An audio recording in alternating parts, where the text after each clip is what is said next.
Hello and welcome to Gerety Talks. My name is Lucia Ongay and I am the co-founder of the Gerety Awards. Just like the awards, this series will put in the spotlight some of the industry's true change makers within the aim to drive progress in the industry in a global scale. Today we have a very special guest coming from Turkey. It's Lize Karaboğa. She is a managing partner at Ultra, an independent agency, and founding partner at Newton DCC, a dynamic creative consultancy company. She started her advertising career in JWT Istanbul as a media planner and buyer in 1992, and later moved to Publicis and Saatchi Istanbul. She has been in numerous national and international award juries, and she was one of the Gerety ambassadors for Turkey last year. And she is also the chairperson of Make-A-Wish in Turkey and was the president of the Advertising Foundation between 2017 and 2019. So welcome, Lize. Thanks Thank for joining you. us. Thank you. Thank you for having me. So we will start straight with the questions. So you have a degree in business administration. How That's did you right. end up working in advertising? Was it something that you always wanted to do? Well, this is interesting. When I knew that we were going to talk about it, I looked back a couple of decades, and what's interesting was when I was studying business administration, I had no idea whatsoever what I wanted to do. So I was going between marketing and maybe finance and maybe this and maybe that. I didn't have any idea about the professions, if I have to be honest about it. But I was working when I was at university. I went in and out of odd jobs to, make some pocket money, if you like. So one of the jobs was working at one of the free shop stores in the Istanbul airport. So I became a sales representative for Christian Dior. Okay.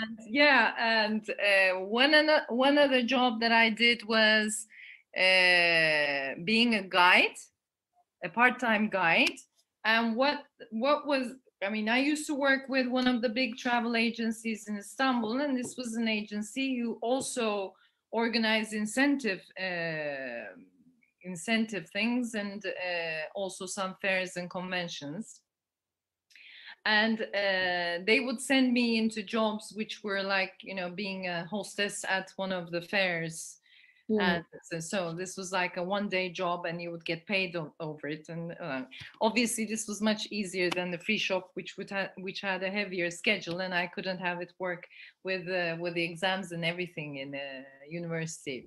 So one of the jobs that came my way was to work at the first Crystal Apple Ball in Istanbul. This ball, now it became a festival in Turkey. This was the creativity festival, not festival, the creativity competition of the advertising industry. So in Turkey, the first time the Advertisers Association decided to have a competition on creativity, they decided to have a big evening, black tie, and award the winners during that evening. This was black tie and dinner and everything. And I was a student and I worked as a hostess. So this was like in my third year or so in university. And it was the first time I was exposed to advertisers. And I was blown away. I hadn't seen so many different looking people, all gliding in with their tuxes, and the men were wearing earrings, and it was not so common in Turkey. And I was like, yes, I want to belong to this world. But then, and interestingly, I found somebody from JWT, and I went there and I scratched at the door and I scratched at the door, and they didn't take me. So I went off and did something completely different after university. I worked in footwear. And I was working on the export side of a very big manufacturer, an exporter in Turkey for about 2.5 years. I was always going abroad to the fairs and setting up the stuff and, preparing the collection with the stylist and so on. And then suddenly one of my friends got engaged. I mean, she went into advertising and she got engaged to an advertiser because obviously you can't see anybody else in show because of the work hours.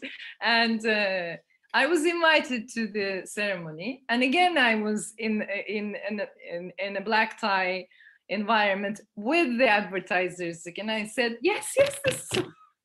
I started talking to these people, and then I said, well, these are interesting. And I was kind of, getting a little itchy at my first job, as you do after 2.5 years, mostly.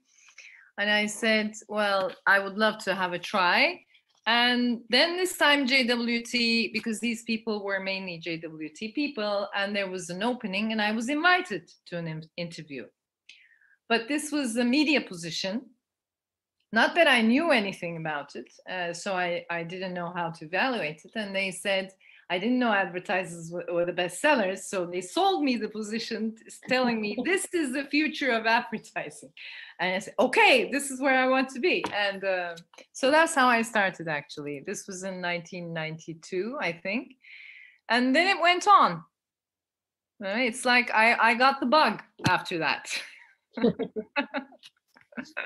And your LinkedIn profile says you are on a mission to connect data science, technology, creative thinking, and digital know-how to deliver high-performing data-driven projects with your team at Newton BBC.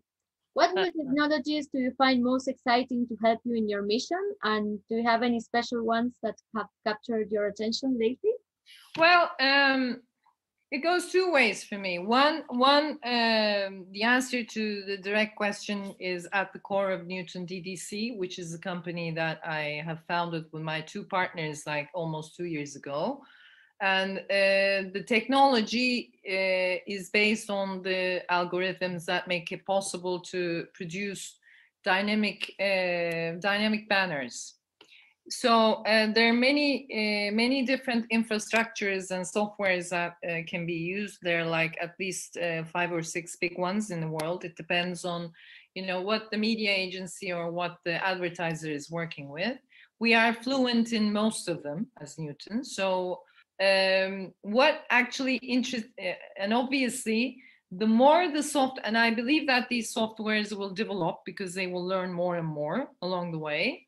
So what interests me is to be able to customize, in a manner of speaking, the creative output and be able to do it in such a way that it's not time consuming and it can be dynamically optimized along the campaign. So we have started doing this. Obviously, it was not easy to start this as an independent, that's why we said consultancy, because when I started discussing this idea with my partners some time ago, we asked ourselves this question, what is missing? What can we do that is bringing the creative, the media, the technology, and the strategy together? Because the media agencies have evolved. They do a lot of creative work and they do a lot of projects. And also the creative agencies have evolved, but they kind of lost touch with media in a way of speaking. With the specialization and fragmentation growing, especially you can see this very well reflected along the network agencies, which always try to come up with ideas to unite the talents and the power that they have in the network. We said, what can we do that is not done very much in our own market? And we came up with this idea to base our services on dynamic creativity, namely DCO. And there are places which can do it. There are places which are able, but this is not at the top of their agenda. So this is an opening. Maybe it's a niche opening, but we have managed to do work for some very big clients in this past year. And this has excited us in the way that we now know that it was a good step to take in this marketplace, and also there is room for growth.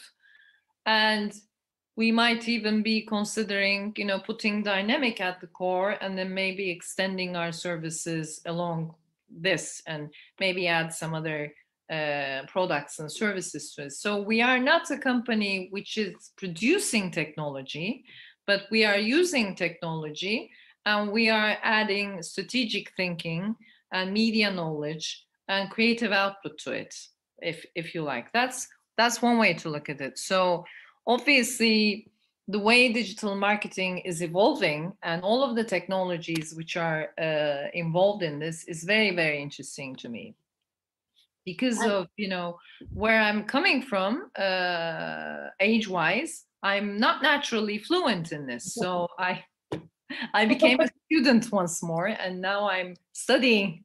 I'm going into the Google classes, and I'm earning little certificates, which are making me very happy. It's like designed to make you happy, but I try to catch up.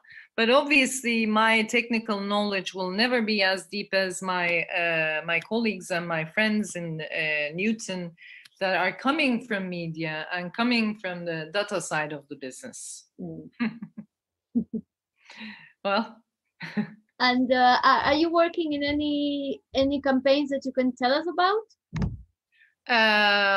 Well, we are working on many campaigns on both sides. On Ultra, we are working with some big and old brands. One of them is a yeast brand, but they also are preparing ready mixtures, some with yeast, some without yeast. So this is a very interesting brand for us because it's a household brand.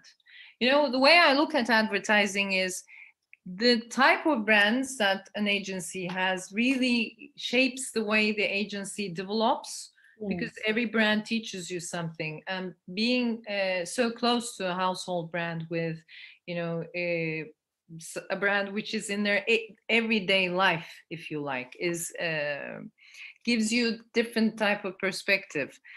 So Pakmaya is this big brand, and we're working on their yearly plans and campaigns. And also we work on the business to business side of Pakmaya, which is the industrial channels. And also Kelebek, which is a very widespread furniture retailer. I love retail. I have worked with many retail brands. It's one of the, I think, categories that kind of keeps you on your toes, because you have to be agile and you have to be fluid, and it doesn't really award complacency, if you like. So Kelebek came to us with the request of refreshing the brand, relaunching them in a way of speaking. And obviously this is a long journey, so every year we have a lot to do. But it's very rewarding working on such a brand which has a good history and also has good potential to grow. These are the two top of mind things that I can think of, but obviously there's a lot of everyday work in the agency. But for me, what makes a story interesting is, when you can see clearly the opportunity of bringing added value to a thing that you're working with. This can be brand, this can be people that you work with. So that is why I talked about Pakmaya and Kelebek especially. And on Newton's side, it's very interesting. Obviously, the first thing we did was to realize what we don't know really about DCO. And so we learned a lot. The first project we did was with the Coca-Cola company. And it has been successful, but it taught us a lot along the way. And the second project we did was kind of a trial project for a very big e-commerce company in Turkey, Trendyol. That also is good, but since its trial is kind of more contained. And the third one we did with Reckitt Benckiser, it's still on the air, and now it's being optimized and will go into its second phase. So yes, I mean, it's really, we have some interesting work to do, so I'm quite happy about that. You've been busy, I can see. Yeah, we've been busy. Yes, but we try not to drown Newton. It's like when a startup is in its first maybe fledgling years, if you like, one instinct is to go and get as many projects and new business as you can. But I believe one needs to be careful in doing this, because bringing in too much can overflood. In order to expand and to grow healthily, I would say we will try to do it gradually, not all of a sudden. Okay. And which campaigns have you been most excited by in the last months, and why? Well, it hasn't been a very good year for advertising in Turkey, but I can say last year the world is changing a lot, and I believe advertising, the art industry, is a good reflection of what's going on in the world, especially from a contextual framework. So brands have to be more and more in tune with what the world is saying, thinking, what the younger generations are saying. So for me, a brand which is not sensitive to any issues, a brand which does not have a purpose or a position or a strong and clear thought about something, is kind of it. They to me, they will become more vague and lose many ways of interacting with their consumers or the people that they want to keep close to their hearts. So I would say Nike. You Can't Stop Us campaign is, I think, is meaningful on many different layers. So it's not only the idea, it's also, you can have a very strong idea, and to have this kind of resonating in what the industry at large, like the industry of advertisers and also the marketers and the bigger sphere of big companies and marketers and advertisers to follow them, are discussing certain issues like the gender equality or the sustainability issues and so on. So I believe a lot of responsibility falls to many of us, all of the big companies, all of the advertisers, all of the people who hold the power to create meaningful communication, which can truly make a difference. And it's not enough to find only the message or the thing to say. When the company goes the extra mile to make it beautiful, bringing the best of the crafts, then it becomes advertising that is truly groundbreaking, or advertising that truly leaves a mark, and years go by and you still remember. Advertising, for me, not always we can manage to do this because of certain daily needs and stuff, and not everything you can do can be a masterpiece maybe, but one should never give up. That's good. And you mentioned Turkish advertising. So, do you think there's something that makes Turkish advertising immediately recognizable, or something that defines it, or it's very particular to it? I don't know if it's immediately recognizable. I'm too much on the inside to judge this. And when I, at Cannes and in other places, in festivals and juries, when I see work from other countries, obviously the geography and the local culture obviously kind of tailors the way the advertising looks, or how it speaks to the consumers. With Turkey, I'm not sure. I would say it would have a Mediterranean vibe, probably. And since humor is used a lot, maybe kind of an entertainment chip, if you like. The entertainment factor is important. Because advertising here is our people like to be entertained by advertising. It's not enough that it's only kind of informative. We tend to make these connections with brands that have meaningful celebrities in their advertising, or tell stories with these, or stand out with the bigger productions and well thought out, maybe comedies or human truths, brands that make you really smile. or maybe chuckle a little, maybe laugh a lot. Maybe we don't like sad things in Turkey. We're not that type of nation. So heart-wrenching things are not for us, but a little tug at the heart is okay. And do you have an all-time favorite Turkish campaign? Yes, I do. It's called The Little Boy, The Water Boy would be a exact translation, but this is a story of a little boy selling water on the street.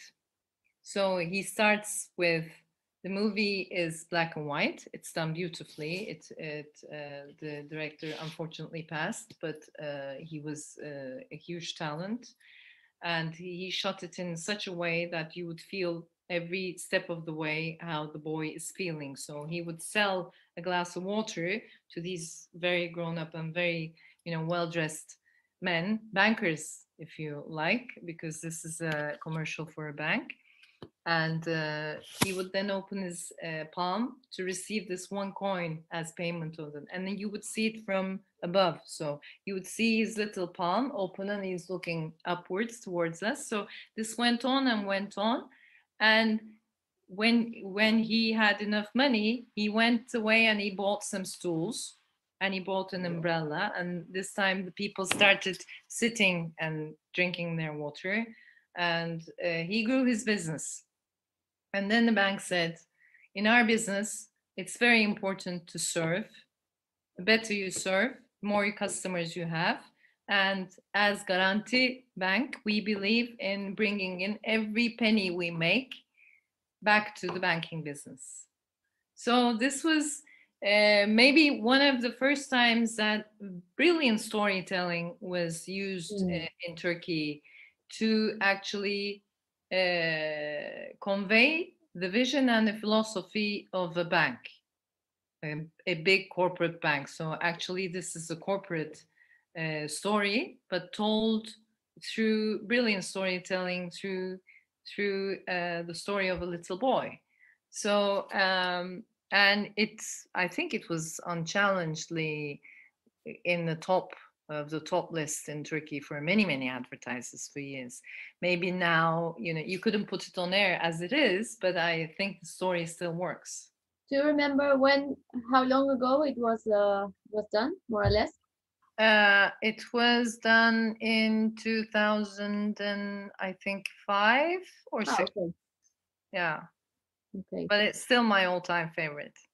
I mean, obviously there are very good work done each year in Turkey, but maybe this was groundbreaking in its own terms, because it did something that a very big industry and a big spending industry was not used to doing until then. Huh? Okay. Yeah, that's. And you were one of the ambassadors for the Gerety executive jury from Turkey last year. How was Yes. the experience? It was nice. I really loved it. Obviously being online is probably never the same. So that's the first thing I would say. But nevertheless, although we were online, I believe all of my colleagues in Turkey have contributed even more this time, because it was online, because nobody wanted it to feel lesser. And everybody tried to contribute and make the discussions lively and be there and be present and join the discussions, and in order to help with the sustainability of this organization and to grow it and to push it forward. So I love the initiative. From the very start, when Joe first introduced me to it, I said, yes, this is it. This is I'm usually quite skeptical about things which have trying to bring focus to maybe having a slightly skewed position, if you like. But this time, since it is for a greater cause, and I really believe in this cause, I'm totally with it from the start till today. And it was nice seeing all of the ladies that were invited, or the jurors that were invited, to have a very open and honest discussion about, where we are and where we can go.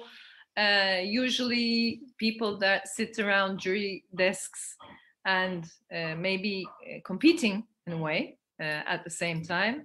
This time the discussion was at a different level. So I believe the understanding of the framework of Gerety also helps the quality of the outcome. That's what I realized. It's not just another competition. That's how I see it. Great. And among your many titles, you're also a chairperson for Make-A-Wish Foundation. What does the foundation do, and what is your role there? Do you have Make-A-Wish Foundation in, I know you have it in France, and it's quite big. I don't know if you in Argentina? maybe, so. Yeah, I think so too. Yeah, it rings a bell. Yeah, Make-A-Wish is a wish granter. So it all started many years ago with a little child in the United States who was critically ill, and he wanted to become a police officer. So people around in that little town, they alerted the police station, and they decided to make him a little uniform, and he became a police officer, and he had this wonderful experience. And pictures were taken, films were taken, so the family had made wonderful memories. And so after the child passed, the people who were involved, including the parents, decided to start a foundation, which grew into becoming the Make-A-Wish International Foundation. So what it does, it works with critically ill children, and it grants them a wish, which is usually an experience, a big experience. And through this, it kind of energizes them, gives them hope, opens up a different world if the child is really ill. There are times when the children cannot really leave their rooms or the hospital rooms or the beds. And sometimes this is a life-changing experience. And a lot of the children get better, obviously, and it becomes a window in this child's life where most of his life is consisting of treatments and going to the hospital and going to the doctor and doing this and not being able to do that, not being able to play, not being able to do that. And this is one thing, and it's a big journey that we design for the child and with the child. It's not just one day and he wants something or she wants something and we get it done. It's not like that. We want the child to look forward to the wish experience, and we design that journey, and then it happens. So it's like a window opening in this child's world, and it's like this child is able to do something else. And the first most important thing is that at that moment when the wish journey starts, this child is not an ill child anymore. It's not a child that the only vocabulary around it is about sickness. It's a child which is on a wish journey, an exciting wish journey. So it enables them to be just a kid, just a kid. And that is something which is very precious. So they can ask to meet somebody, or they can ask to see somewhere. They can obviously ask to maybe have something. It's like maybe a computer. I want computers a lot.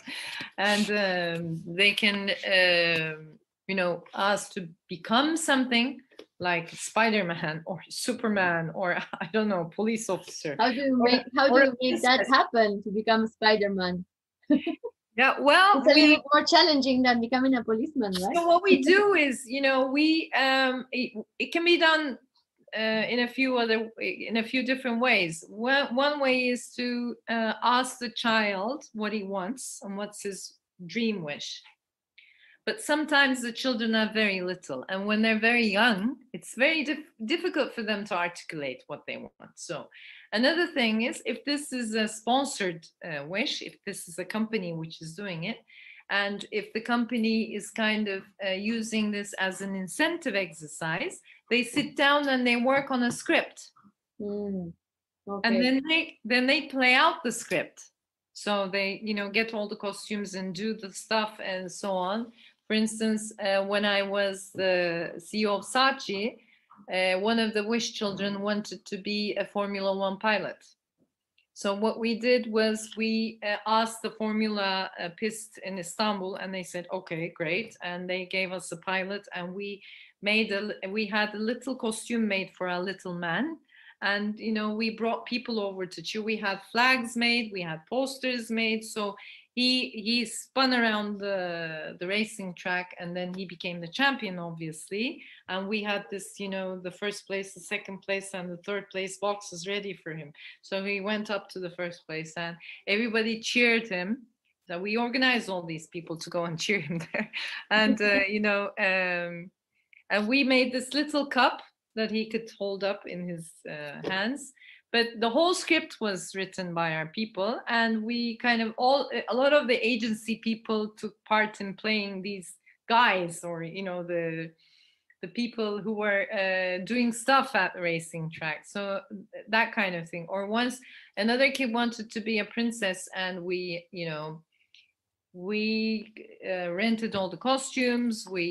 A palace was arranged in Istanbul, because we have many places that are like small palaces, and we arranged the car, and she had this princess dress, and we had the butlers and the footmen, and everybody. So this is what we do. And when I obviously, it's our 20th year, we have passed 20 years in Turkey. I got involved as the agency. My involvement started because they came to us and said, "Could you help us out?" And we said, "Okay, we will take you on as a pro bono client." And we worked with them. Mm. When we worked with them, I became friends with the chair then, and the vice chair, which became the chair after that. And I became really involved. The agency became really involved. We did the wishes and so on, as I said. And then a few years later, they came to me and said, "Would you come on the board? Because we want to kind of go into a restructuring of the board, and we want to become more corporate, and we're inviting people from the corporate world. So we have this and this and this, and would you also come?" I said, "Well, how am I going to do this? It needs time and so on." But I accepted. And after like 2 years on the board, or 4 years on the board, I became chair. And there's always a lot of things to do in a charity, but one of the things that actually started with the invitation that year, I believe I took the flag, and I continued this journey that was started into restructuring the foundation and bringing it to a more corporate professional level, more strong financially, in order to deliver more wishes. And we have grown the foundation from four times, four folds. Oh, okay. From when I took over, and we have developed with our wonderful team. We have a brilliant CEO, and she has developed many new revenue streams. So it's steadily growing, and I'm very happy. Yes, I can imagine. You can make Yes. more wishes for more kids. That's Yes, great. yes, yes, definitely, definitely, and it's priceless to see that joy in the child's face. It's undescribable. Yeah, I can imagine. Super. And so, my last question, after a pandemic 2020 that was very much reflected into advertising and campaigns, of course, what do you expect to find in campaigns for 2021? What kind of stories or ideas would you like to see? Well, maybe this is a good time for the brands to repurpose themselves, and I see many brands trying to do this, and to develop more authentic relations with people. I believe that when a lot of things had to come to a full stop, because of the pandemic, everything that we used to take for granted and everything that was the norm kind of changed. It went upside down. So a lot of things are being discussed. What are the relationships based on? Is it based on physical environments? Do we need these locations? Do we, yes, seeing your loved ones and hugging them is obviously wonderful, but it's not enough to just go out and shout out messages or promotions. I believe it becomes more important for brands to really tap into the consumer psyche and to really see what they are open to hear, what they need emotionally, what they can do to fulfill these needs, what they can do to change the relationships. I see in many of the brands still the talk is maybe not that, but still brands are struggling while the speech is being more customer oriented. It's a thing. It's in fashion. This is sexy. We need to be customer oriented. We need to be this, that. But the reality of it is a big change management most of the times, and it's not easy, obviously. But I believe these new circumstances will kind of give a stronger nudge to these changes. Yeah, hopefully it will be like that. And also, I believe one more thing I will add. I believe that this is also a good time for the brands to start thinking how they can be more useful on this planet Earth. It's not only about being commercial or bringing out very successful and very good products. Not anymore. It's not going to be enough. The world has, more shoe manufacturers and more apparel that the world needs, or the people that need it don't have them. But you know how it is in the world. So the resources that most of the companies, the bigger companies, have are important resources that, and they're also the way they're around the world, especially the global ones, enable them to do a lot of things everywhere. So some of them really do feel this responsibility, but I believe that the pioneers in this will lead the way of doing real and consistent and irreversible sustainability acts, which is crucial. Well, thank you very much for your time and you're more than welcome. For your very nice insights, and hope you have a great year for you and your agency with lots of creative work. Thank you. It was a pleasure talking to you. Thank you. Bye. See you soon. Bye.